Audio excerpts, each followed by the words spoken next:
Chapter 5, Tonks had just left to drop off copies of the article in the post, and now Hermione had an hour to kill before heading over to Grimmauld Place for the meeting.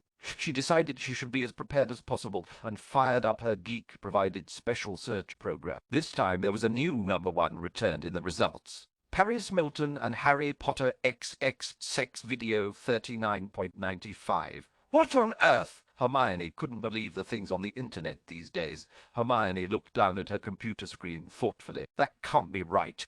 Apparently she was starting an argument with her computer. I mean, Harry would never. The computer maintained its silence, would he? Hermione shook her head.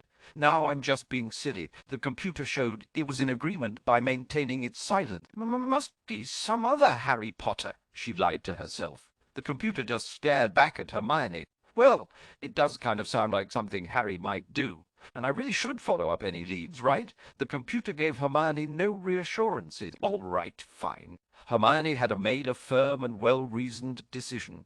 Click here if you're over 18. Yes, I am. Oh my! A few unexpected windows popped up, surprising Hermione. Oh, good Lord! Close? No! Don't open more windows, the computer continued to spite Hermione. That is disgusting! Close! Close! Close! Stop! For the love of all that's good! The computer paid no mind to Hermione's requests. She is not 18, and neither is that horse. Close! Close! Close! The computer had figured out a trick, it seems. Whenever you clicked to close a window, it could instead open 3 new windows, including one with the exact same page you just closed. This is so wrong. Oh, geez. 119 windows open. Oh dear, I really do not want to know if that was a picture of my neighbor's wife. The computer continued to mock Hermione in silence, and more windows kept opening. Oh, for Merlin's sake, stupefy! Hermione exclaimed and stunned her computer. Apparently, the computer felt this was fighting dirty and responded by making some loud crunching sounds and emitted a puff of smoke. Not again! Hermione whined to her no longer fighting back computer. Reparo! Hermione tried with no response. She thought quietly and tapped her upper lip with the tip of her wand. Well, a little. The computer managed to power back up and turn on. After a few notes that were not terribly useful to the witch, Hermione spotted an all-too-familiar message. Invalid system disk. No keyboard connected. Aye! Roar! Really? Tree! Aye! Oddly enough, Hermione tried hitting R and I on the keyboard multiple times before giving up, when the obviously still upset computer made no response. Oh, keys! That is the most useful error message I've ever seen. Hermione could only shake her head in frustration. She double-checked that she wasn't dialed in, and got a little saddened when she remembered why she wasn't. She picked up her telephone and dialed memory 3. Hello, Mom! Hello, Hermione. How are you doing? Splendid. And have I ever mentioned how brilliant you are for getting extended warranties? Again, Hermione. This is the 3rd time in less than 2 weeks. Yes, I know. I'm really not meaning to do this. Didn't your father warn you about those websites? It wasn't those. Just please call it in. All right, honey. Gotta go. Thanks, Mom. Love you. Hermione looked over at her still slightly smouldering computer. I hate you, Harry Potter. Why I hate you. Hermione arrived into the kitchen of number 12 Grimmauld Place to find it nearly full. It was mandatory for a few people Hermione knew, but she didn't know if many others were going to show up. Well, it seemed like there were quite a few here to discuss the Harry hunt. Hermione walked over next to Tonks, who had saved her a seat in between her and Ron. They were giggling and laughing about something. All right, Hermione. I know you had to do more research so you could be even more prepared. So what ridiculous, incredible new story do you have to share with us now? Hermione got a bit flustered. I do not have to do more research. If you just want to save it for the meeting, then say so. Don't outright lie, Hermione, Ron said with a disapproving frown. I'll have you now. I'm not obliged or required to do more research than anyone else. An indignant Hermione scolded her friend Ron. You blew it up again, didn't you? Tonks asked. Hermione's anger couldn't hide her blush, and an answer was not necessary. Ron and Tonks started laughing at her. Hermione! That's like the third time in a week. It's been almost 2 weeks, Hermione corrected. Oh, forget it. Let me guess. Pawn windows, Tonks asked with a smirk. Hermione winced and nodded with her head down. Ron's ears perked right up. Pawn windows? How do computers have windows? And of pawn! Holy cannoli! Hermione rolled her eyes. Ron! They're not! Stop it! No, Hermione! You are not going to ruin this for me. I want to think about a computer with magical windows. Now, shush, woman, a peaceful Ron said, with his eyes scrunched closed and a wide smile on his face that was getting wider. Hermione just goggled at her friend. Tonks was quietly snickering, trying to imagine what on earth Ron must be thinking. Albus Dumbledore arrived with Nicholas Flamel and called, "The meeting to order!" Dumbledore began. "Thank you all for coming. I want to start off right away by clearing any worries. There are no signs of any dark threats, and today's meeting is not intended to be one to make anyone worry or to even remind you of the need for constant vigilance." Mad Eye roared, and a couple people jumped. Most members were still used to this. Yes, thank you, Alistair. The need for vigilance. Merely it's been a year since we gathered officially and compared ideas or theories on the location of Mr. Potter. It also provides us an opportunity to improve our search due to the needs of Mr. Flamel. You may or may not have heard, but Professor Chaos has already tendered his resignation, and we once again need a Dada professor. I have pleaded with Nicholas, and he finally consented if we can help him out here today. Nicholas, perhaps you can better explain it. Professor Flamel nodded. Thank you, Albus. I know many of you have been struggling to help any in searches for Mr. Potter, and part of this reason is a side effect of some secrecy oaths. Mr. Potter had several private tutors throughout his 6th and 7th years at Hogwarts, including myself, and he received secrecy oaths from us. I have since discovered, even though the primary reason was to keep knowledge of his skills and abilities from reaching the ears of Death Eaters or the Dark Lord, there also were secondary reasons, including mainly keeping us all from realizing just how many skills and abilities he had, and how many private tutoring sessions he was actually receiving. Without indicating the nature of the lessons, or even when and how often they met, I would like you to stand, if you are under a secrecy oath given under the guise of private tutelage, and you will see what I mean. Standing, Albus stood. And then so did Severus Snape, and Hermione Granger, followed by a raw Tonks, who stood up at the same time as Kingsley Shacklebolt. Mad Eye Moody warily stepped forward, since he never had sat down in the first place. Neville Longbottom was slightly unsure if he should stand or not, but chose to stand. Remus Lupin got to his feet and looked over, right as Minerva McGonagall stood up. And excited to be included, Dobby jumped up onto the dining table and stood.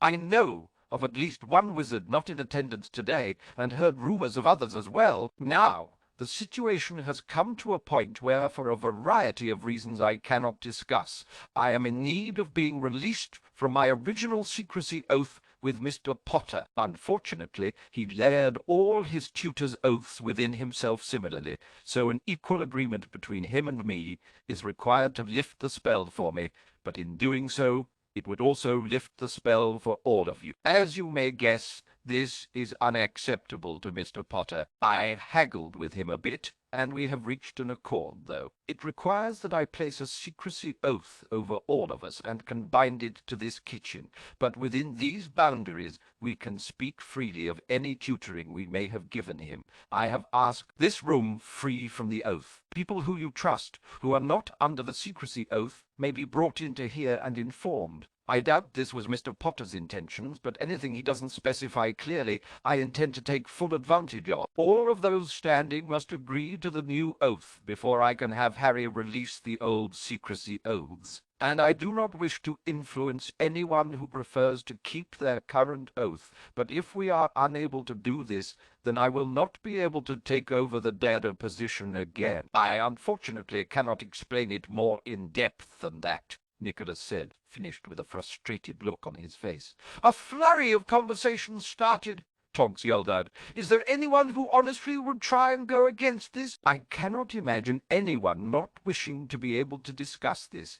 If they didn't, they would still go along with it and just keep quiet. Albus smiled, And Nicholas responded, I would not imagine so, but me casting the larger blanket oath does indeed require cooperation from the recipients, so we need to make the offer available. Not everyone involved may know me well enough or trust me with this. Everyone standing had nodded, looking at each other, though Severus looked to be bothered that the rotten Potter was getting even more attention through his absence.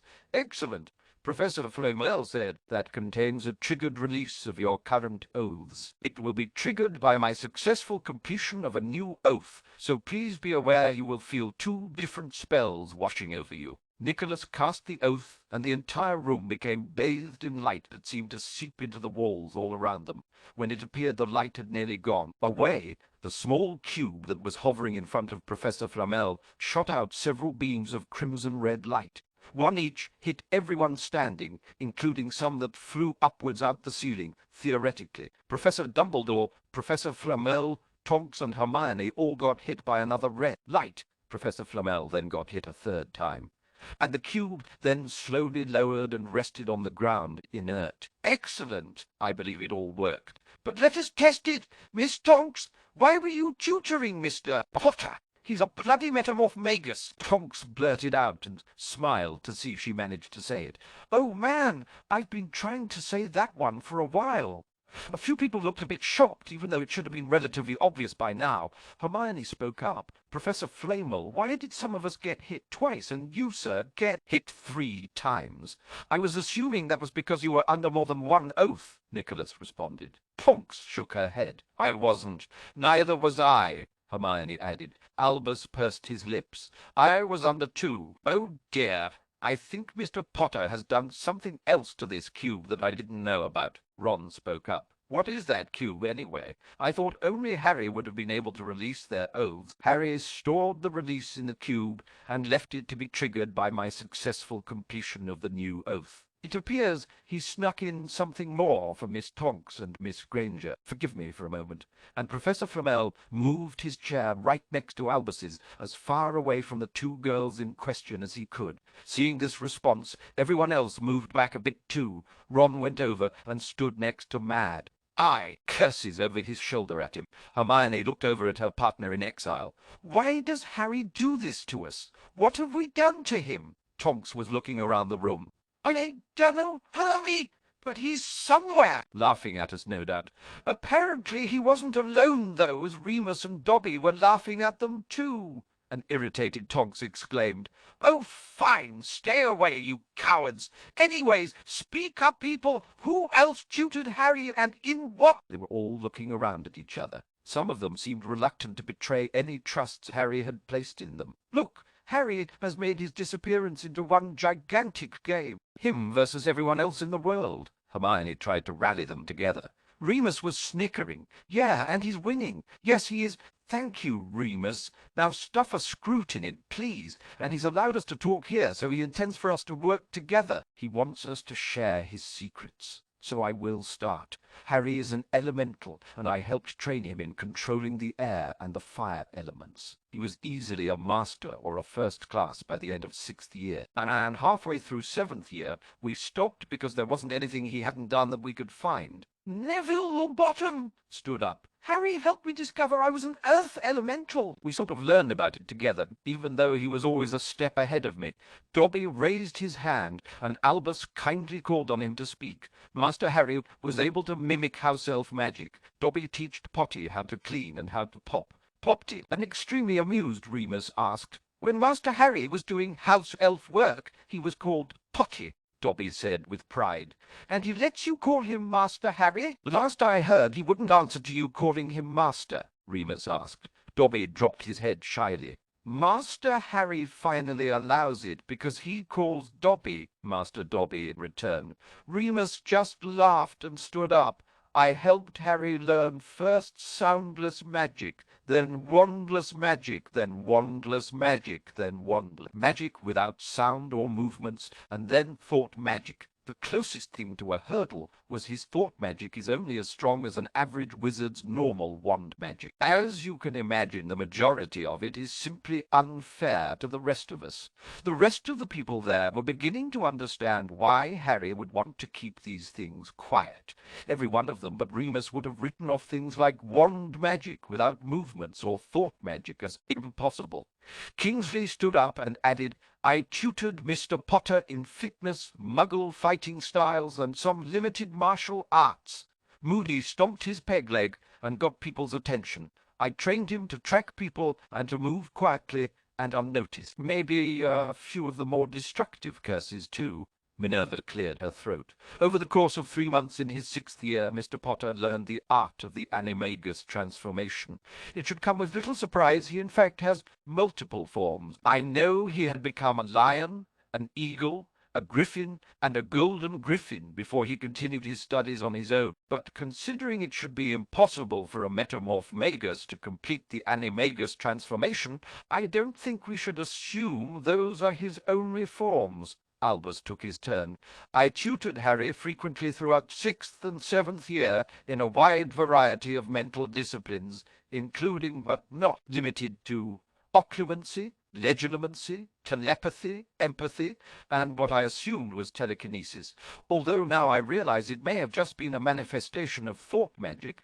Albus nodded towards Remus, "and in fairness, Mr. Potter's skill and discipline are off the charts.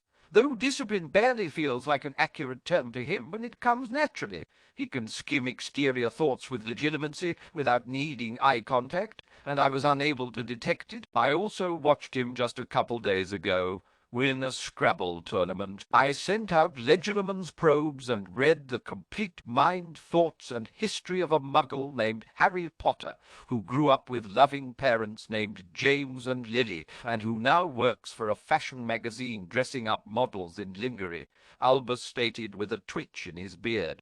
"Were it anywhere else, I would be certain it was a case of mistaken identity, as I could detect nothing in the slightest to indicate the man was magical, or that his thoughts were anything less than genuine." "He did wink at me when he won the tournament, though." Hermione looked curious. "So if the headmaster tutored him in occlumency, what did you help him with, Professor Snape?" Severus scowled the nosy girl. "He would enjoy this. He begged me to teach him the dark arts." A few members gasped. Maury Weasley looked horrified. "Good Lord, people, his disposition is basically the opposite of what a good dark arts practitioner should be. I will reluctantly admit he did master them with relative ease, but I don't believe I ever saw him use any very questionable curses or hexes. But then again, I'm sure that's exactly what he wants us to think," Severus finished sarcastically. Some muttering continued, and Severus thought it was simply done to irritate him. "Professor Flamel?" Hermione asked. He seemed a bit hesitant to answer. "I gave him an introduction to alchemy. A lot of people were surprised at that. They'd assumed it was extra dueling or data practice. Alchemy was not an art just anyone could do. And if Professor Snape was to be trusted, Harry Potter was a horrible potions student," Nicholas continued.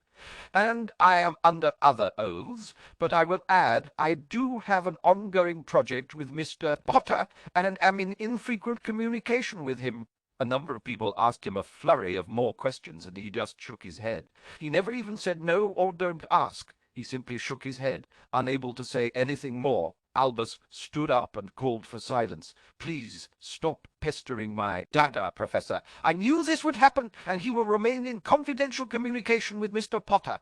He cannot pass along any notes, or give him any messages, or anything of that sort." Or at least that was the closest thing to an answer I can derive from Nicholas's responses, Albus finished with a chuckle. Professor Flamel smiled and nodded. "Thank you, Albus. I too am curious exactly where he is at the moment, and like you, would prefer to see him back at Hogwarts. It would make many things much easier," Hermione asked. "Did anyone else tutor Harry in anything?" Bill Weasley spoke up. "We just had a few times where I taught him some Egyptian curses. Mainly a few hours when we could slip away over the holidays." "Never needed an oath, though," Phileas Flitwick added.